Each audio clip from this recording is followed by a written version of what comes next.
भोजपुरी की क्वीन कहे जाने वाली अक्षरा सिंह और बॉलीवुड के खिलाड़ी कुमार यानी कि अक्षय कुमार एक साथ आ रहे हैं एक गाने में। Welcome to the jungle film में ये गाना फीचर हुआ है।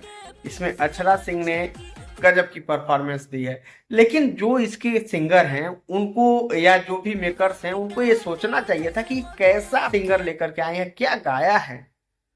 बकवास। ऐसे गाने 75 गाने, ऐसे तो 75 का मतलब ऐसे 500 गाने रोज भोजपुरी में रिलीज होते हैं। 500 गाने ऐसे रिलीज होते हैं। गाने के बोल डाल दिए घिस घिस घिस और म्यूजिक बना दिया तो हो गया। ना लड़की की आवाज सही है, ना लड़के की आवाज, मतलब ना मेल सिंगर की आवाज सही है, ना फीमेल सिंगर की आवाज सही है। क्या गाना बना दिया। और वो भी अक्षय कुमार जैसे आइकॉन के लिए मजा नहीं आया।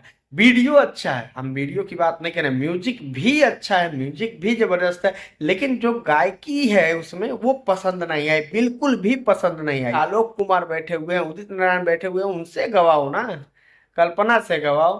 कहाँ किससे गवा दिए जाके। जब गायक ही बेकार है तो एक्टर कितना भी बड़ा रहेगा, नायक कितना भी बड़ा रहेगा, बेकार ही रहेगा। मजा नहीं आया भैया, ये गाना घिसा पीटा गाना है, बकवास।